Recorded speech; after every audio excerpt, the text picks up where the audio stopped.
G'day, everybody. This is Oliver G. And Lena Norden G. From the Earful Tower. Why did I say g'day, you think? Could it be because we have an upcoming trip to Australia planned? No, but good point. Yes, we do. If you're in town in late October. Which town? In town. The Australian in town. Melbourne. Melbourne especially, and Sydney. Maybe Tasmania. Say hello. But no, g'day. And Oliver G, because of the letter G. Ah. And if you're new around here, we're going through the alphabet, picking something in Paris that begins with the letter G, and doing a sort of deep dive into it. And today's episode is going to be about the glorious Grand Palais. Grand. The grand, glorious, and geosymmetrical Grand Palais. And what we're going to do is we're doing 8 things, you probably didn't know about it, in a fashion that can be hopefully entertaining, educational, and informative. Yeah, all those things. Yeah. So, and some practical tips too for if you're visiting, because as it happens, we've weirdly been there a lot lately. Yeah, that's true. So let's get into it with some music that's also connected to the letter G from Pres Maxson, and we'll reveal what the song is and the story behind it at the end. Let's get into it.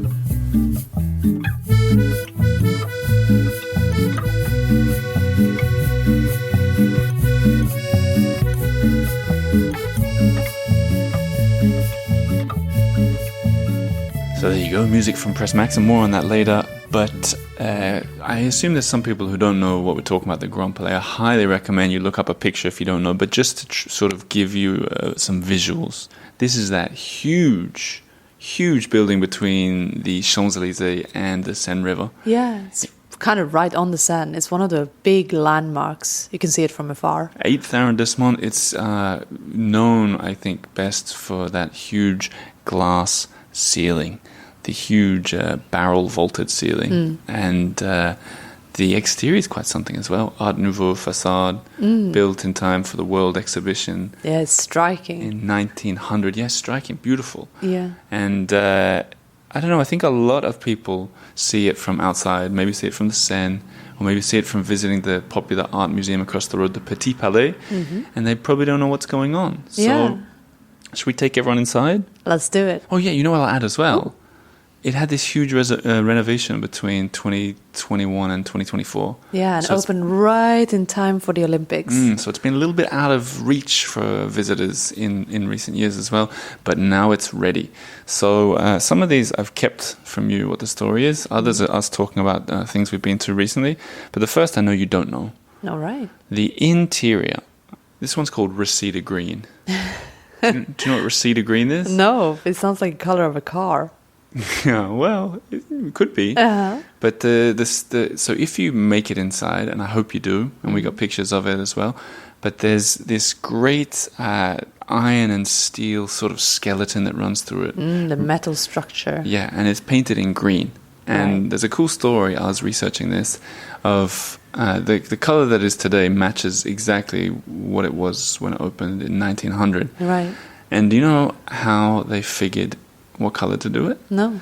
So about 25 years ago, they're doing another renovation on it, and those beams up there are basically colorless. And they're Sun like, bleached. yeah, and exactly. Yeah. So they're like, we got to paint it. Let's get the original. How do you find the original?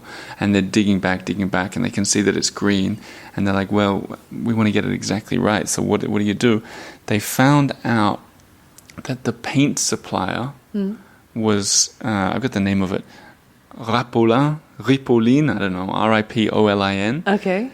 They found out that the paint supplier, from their documents, was still in business. They did it in the 1900s or in the 1890s. Amazing. So I reached out to them and said, do you still have the records for the paint you sold us in 1896 or something? I'm surprised they didn't have that, in their archives. It's a or big something. place. It's a big, they must have lost it.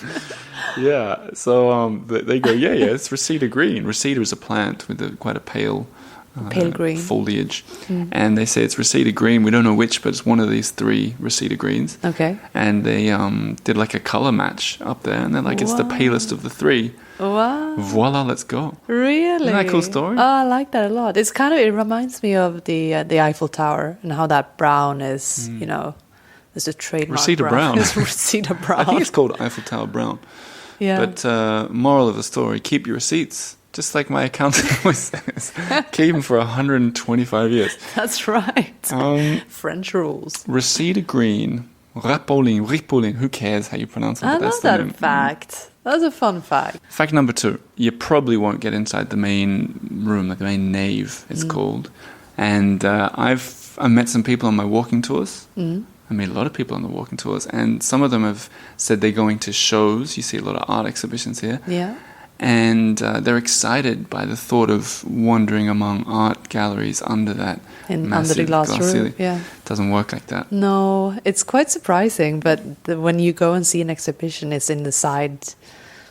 I was going to say chambers. It's not quite chambers. I know, it could be a chamber. But the side rooms. Yeah, there are ways to get into the main nave, and we'll talk about 2 of them later.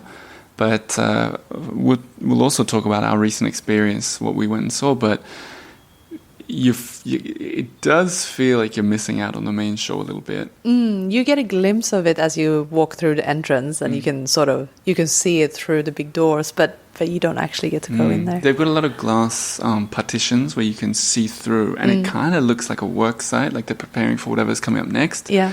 And they've got these little... I really like this building, but they do a few things that kind of irked me when we were there.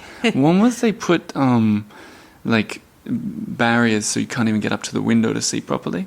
So the window's even a bit further. Yeah. You know what I mean? Yeah, it's all a bit... It's like, let us see.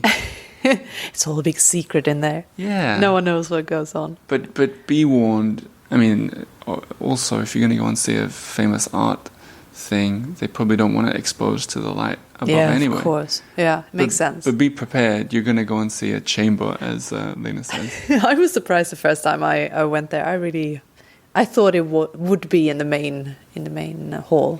But yeah. There's a really fun way to get in the main nave, but that's point number 6. All right. Getting in usually is a mission impossible, which is funny. Because fact you probably didn't know, number 3 is, I think, Mission Impossible Fallout, I think it's called, when he came to Paris.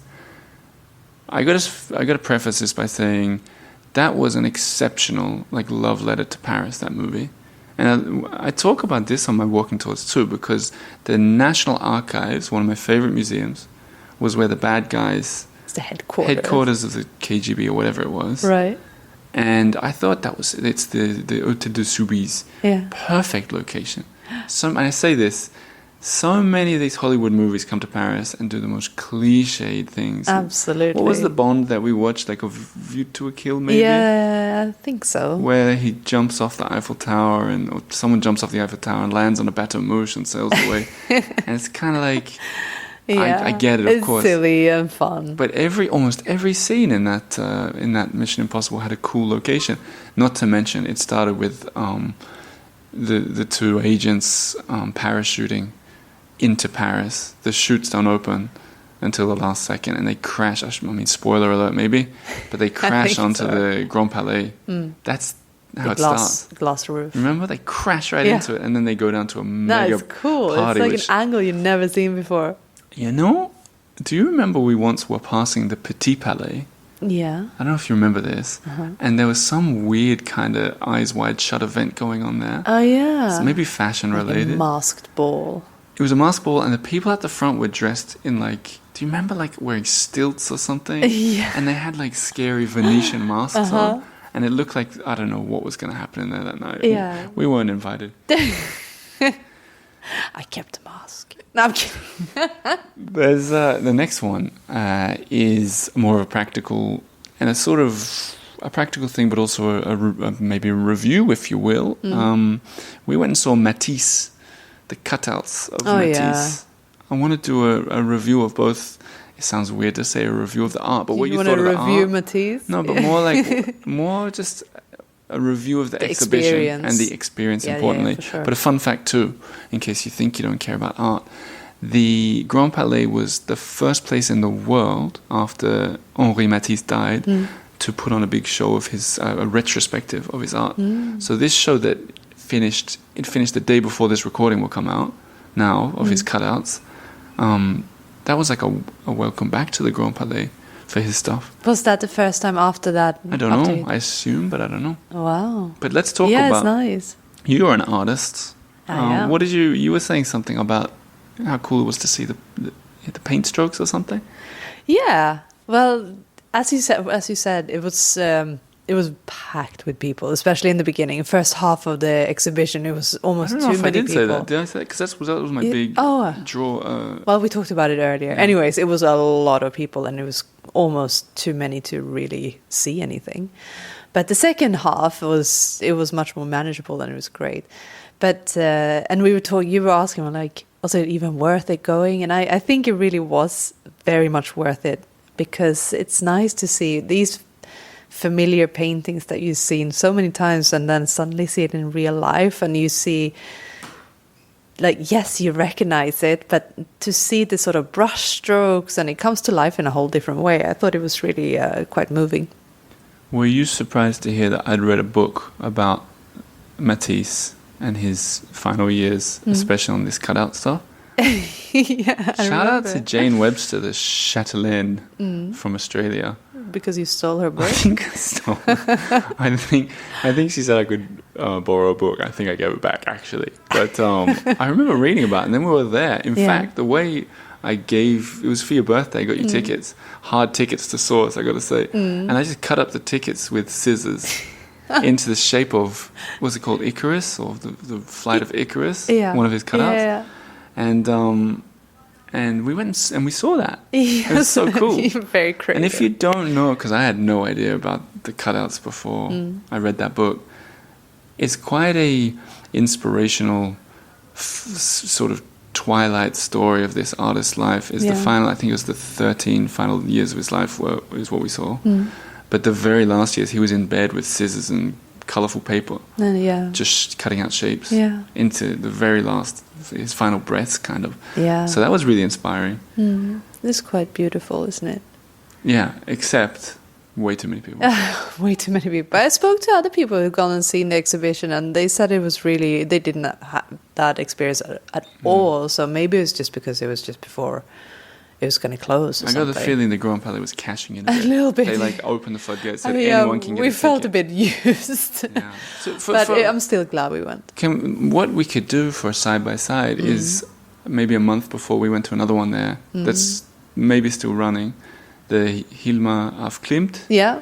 Am I saying it right? Hilma af Klint. Swedish. Yeah.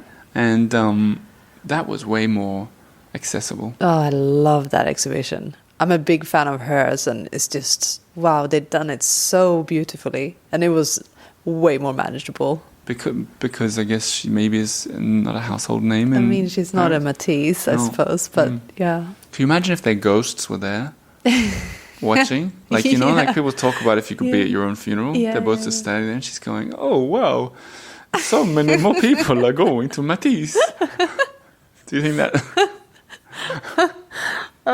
Personally, I preferred hers. Really? In terms of the experience, it drove me mad, the Matisse one. Too many people. I couldn't, and we had a stroller and 2 children. Which normally is a good thing at the Grand Palais. Hot tip, you can skip the queues with a stroller, as we found before. Waltz right in. Which, we'll talk about that again at point 6, but point 5 is a real quick one. Do you think the nave, the big room we talked about, bigger, you know, there's been the World Cup, talking about soccer and football. Yeah. Do you think it's bigger or smaller than a football field? About the same size. Twice as big. Twice as big. Twice as big. There you go. I guess that surprised me. It's 260 meters long, 790 feet long. It's huge. And that's like more than double the length of a soccer field. Oh my God, imagine crazy? doing a lap. Yeah, wow. Funny you say that. That brings us into point 6 nicely. Ooh, slide right in. You can say that was a nice segue. Oh, I did it again. Oh my God. Once a year, usually, in wintertime, they open it up for ice skating. And I think this is exceptional. Oh, I love it. exceptional. It really what is. a cool idea. What a way to experience an old landmark place. Like, what a way to use the space. It's amazing. You're really in it. I think we've done it twice now. I would do it every year. I can't even ice skate. I'm not very good at it at all, but I love push you it. around. Yeah. Nah, you're good. But we bring the children. So what I was saying is, if you've got a stroller, they'll let you skip the whole queue. Yeah, and the queue is long. And the queue can be big for that ice skating. It's popular. They don't event. even check if there's a baby in the stroller. Put a watermelon in. They'll bring you ice skates Yes. and wrap them up. Great. We did have a baby, but extraordinary Oh, yeah. reuse. Paris does that really well. I And they think. play beautiful music. They have a nice installation in the middle of the ice rink. A bit of a light show going on as well at night. Yeah, exactly. And you can, the little like sort of cafes around. You can buy your hot chocolate and mulled wine, and it's quite a beautiful experience. Last time we went, gloves were compulsory, so you can buy them there. But if you want to save $5, bring some gloves. Yeah. And if you're a passionate ice skater, don't go. Yeah, I don't think Sunday afternoon or something. No, I don't think at night expect- it opens late, and I think you can get your skate on pretty well. Oh yeah. I seen we got some Okay. friends that went and did it, and they were like spinning around and everything. But For the rest manage of your us. expectations. You'll be hitting into children and so on, just like I did. Fact 7. Gosh, we're really getting through this thing. It was almost torn down, 1960, Really? by your mate, My mate. Le Corbusier. Oh no, Yeah. he didn't. Yeah, the architect. Well, I guess he didn't. But yeah. Well, he died. Didn't. He died. Before. The plans died with him. I don't know if it would have happened. It was decades later that they made it a national monument and it's Was protected. it a natural death? I don't know. Gosh, suspicious. But they made it a national monument, and then they, even more recently, maybe even in our lifetime, they made it a sort of untouchable Yeah. national monument Yeah. now, where you can't do anything to even. I mean, what was it? Mulholland Green? What? Tippley Green? What, What the was colour? it? Yeah. Even that. Reseda Green. There you go. Yeah, Mulholland Green. What did you say? Tipper Green. I don't know. Tippley. Tip of the hat to you. So I don't have much more on that one, but it's cool to think it went through both world wars. It was used in various. Wasn't it a hospital in the First World War? Certainly was, yeah. But that was just a quick fact. The last one is a kind of one for your pub quiz trivia. I think a lot of people are familiar with the Grand Palais because of the 2024 Olympics, where inside, speaking of reusing spaces, the 2024 Olympics were great for hosting events, and we know they swam in the Seine. They really used the city. Eiffel Tower, beach volleyball, and so on. But they had fencing and taekwondo inside the Grand Palais. They were the hottest tickets in town. Oh, impossible to get. I think it was beach volleyball at Eiffel, and this, you couldn't do it. And the opening ceremony, remember Of that? course. Oh my gosh. And so a lot of people, we didn't manage to get into that. I really wanted to. I even, for the Paralympics afterwards, the hottest ticket. Yeah. You just couldn't get in. Yeah. And I really, you know what I forgot to preface everything with? What? When the Olympics were coming up, do you remember I did all this TV with American channels? Yeah. CNN especially. Yeah, you were NBC. busy. Yeah. They called, and I got the gist pretty quickly. They'd interview you for like 20 minutes, and then they often would use Like 30 6 seconds. No, like 6 seconds. Yeah. So they would do, let's say they were doing one on the Seine. Was it the Today Show? They took me out on the Seine on a boat, and they filmed with me and the host. And so we go on this boat and we film the whole time, and I'm pointing things out, and I'm like, that's where I proposed to my wife. And he's like, say that again, let's use that. And we're doing all this stuff. And then when the piece came out, you basically had... It's just you like standing there, smiling sheepishly. Kind of. Like, they we're in showed Paris. Us, pretty much. They had us walking down the gangplank onto the boat, and the guy goes, it's going to be the Olympics up here, and they're using all the venues and blah, blah, blah. And then Oliver G has a show in Paris, blah, blah, blah, and they're just showing us. Yeah. And then it shows me going, I'm exaggerating, but the fencing will be over there. That's all they use. You could have been a sign. Yeah. I kind of was. So, having said that, it was really fun. It was fun to meet these people, and so I said yes to all of them. I was the expert on the mascot for CNN. But of course. Frege, remember? Naturally, you were the expert. I was researching it as I walked to it. Because I knew, and I Oh was my right, God. that they would only use a bit of me saying, isn't it sweet? Or It's something. red. So that one they filmed right out the front of Bastille, and it was cool. That one was a bit more in depth. But one of the channels asked me to be the expert on the Grand Palais. Naturally. And I'd never been in there at that point. And it had been closed up until that point, essentially. And they said, we can get you in there, recording in there, walking around. I said, I'm in. And they go, do you know about it? I said, absolutely. And so I started researching it, preparing for it. And I'm like, let's go. And it's coming closer to it. And then the producer always emails you with all the questions and everything. They go, we'll be asking you questions about your favorite show you've ever seen there, how it compared to shows over the years, Oh dear. your favorite art exhibition that's coming out. And I was like, I didn't want to screw them over, but I was like, honestly, I can tell you the facts about the place, but I'm no expert on this kind of thing at all. And they go, all right, let's change the plan and do the Eiffel Tower instead or something. Yeah. And they just ditched it. Yeah. So I'd researched so much about it, which is why I'm glad to finally do this episode. You have all this pent up research energy. And one of them makes for point number 8 on our little list, which is it was a venue, the Grand Palais, at the Olympics twice. Do you know what I mean by that? I don't mean 2 events in 2024. I mean, no. it was What do you also mean? an event location in 1924. Oh. And get this, I've written this down because it is absurd. You know what events they did? No, not taekwondo. No.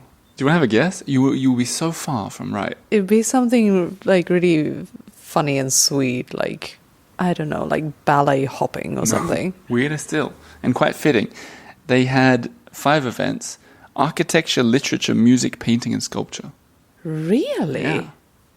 What is that? What They did does that mean? Creative Olympics, and they had I gold medals. love and it. stuff. When Yeah. did they drop that? I don't know, but I never even heard that. But well, let me tell you this. I researched a little bit about the literature, and people were writing in different languages as well, topics sort of related to sport and Olympics. And so someone, a French person, surprise, surprise, at the at the Olympics in Paris, got the gold for his story. right. And a British person got the silver. Uh-huh. But I researched even more into the painting, given we've been talking about Matisse and Alf Klimt, and you do painting.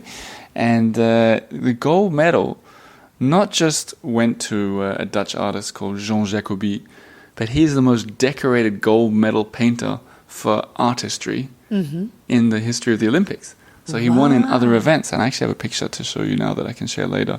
This one here. Oh yeah. There's a This lot of was energy in it. The Olympics after he did a painting called Rugby. I don't know if it's gold medal worthy. What do you think? I mean, it's very nice.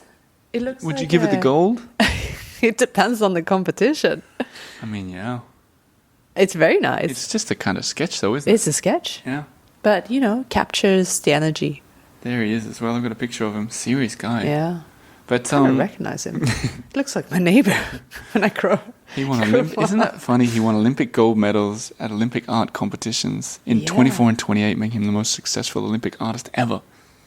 Well, maybe the only Olympic artist ever. It's true, but it's Wow, that's I like that. That's a good fact. So that really leans into what the space is used for. Well, we haven't even touched on fashion. Essentially every Paris Fashion Week is wrapped up. I think wrapped up was started off, I can't even remember now, with the Chanel show. They always host it there, and they build these amazing sceneries. This in is there. point 9, I didn't tell you. Oh, No, is I'm it? just kidding. Keep going. Oh, this is a beast. Yeah. Beast. 8 beasts. Yes, exactly. I mean, we just had to mention that, right? No, but some of them, I remember one, Karl Lagerfeld, right? The big, Well, it used to be. of course, the big rooftops of Paris was one. That was so good. So the people, it looked like the models Oh, were that was walking my on that. favorite. Really? Yeah. They've done a whole beach scene, like winter with snow. I had and, an iceberg once. oh my god, yeah. Very, very, very creative. Which, like I said, the sports, I mean, they've had horse racing, not racing, but equestrian events in there Yeah. as well over time. But it really is tied to the arts, and it has been for at least a century. So kind of cool, a kind of cool place, the Grand Palais. And for kids, there's a part of the building is a science museum that we've never been to, but seems kind of interesting.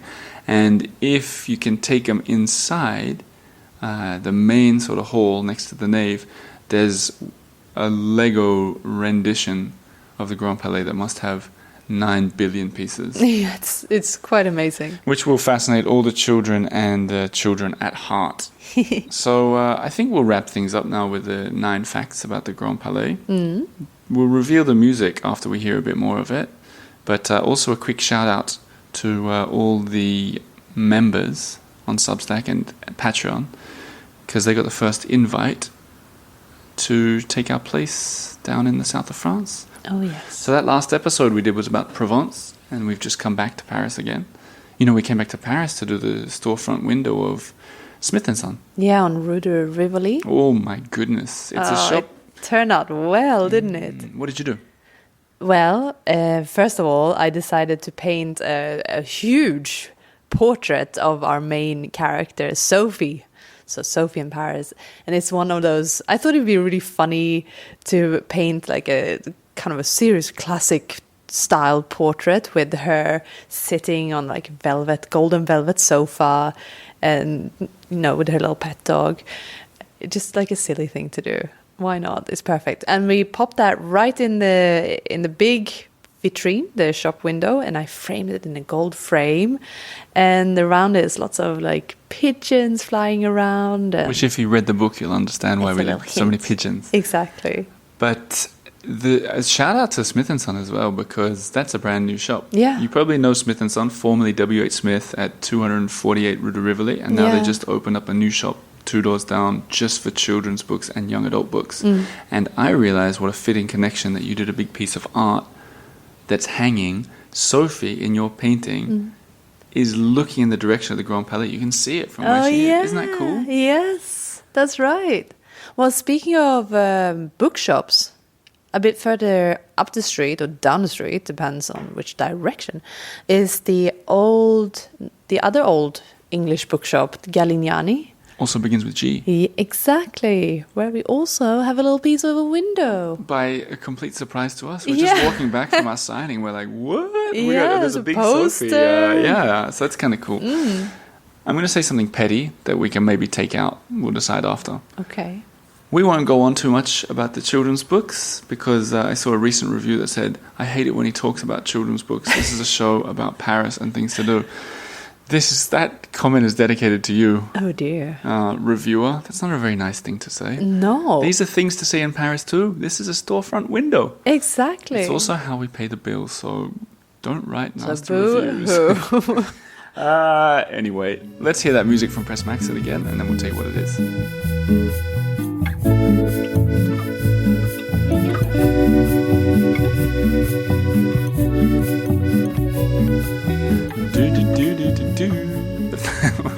Yeah. Pres says G is for Gainsbourg. But of course. Absolutely. Serge Gainsbourg, the controversial French singer. It occurred to me that we could have done G is for Gainsbourg and gone to the museum, but I wanted to Grand Palais this time. He says this is one of his biggest hits, La Javanaise. La Javanaise. There it is, Javanaise. I've never heard it before. It's a nice song. Shame on me. Shame on you, yeah. Thanks, Pres, for your original take and for all the other songs this season. To wind things up, I don't think I've said this for about a year or two, but feel free to leave a review to push down other people's of this podcast. There's plenty of reviews, you don't need to do it, but it's always nice with a bit of fresh blood on top. And if you want to support this show and get something back in return, why not do one of the walking tours that I sort of alluded to in the episode? There's exciting new things coming with the walking tours, by the way. Oh, yeah? New locations. Really? Really, indeed. Are you going to explain a bit further? Well, nothing's set in stone, but let's say, because the episode's about G, Saint-Germain. No, we were walking around Saint-Germain the other day, and we were just finding thing after thing after thing. Oh, it's so good. I mean, honestly, we went for a cocktail in this beautiful hotel bar. The bar is called James Joyce. And we already do a Latin Quarter walk, but it's more the 6th arrondissement we don't really touch. And there's just So much cool stuff. Yeah, there's a lot of history. And I think I can sort of do my own unique spin on it. So watch this space, but otherwise we've got a bunch of tours. Email me if you want. Put me on the spot and see if you can book a tour that doesn't exist yet. I love it when people do that. theearfultower.com/tours. Let's wind it up. Thanks for listening. Go and check out the Grand Palais. And, well, wherever you are and whatever you do, and have a lovely week. Bye.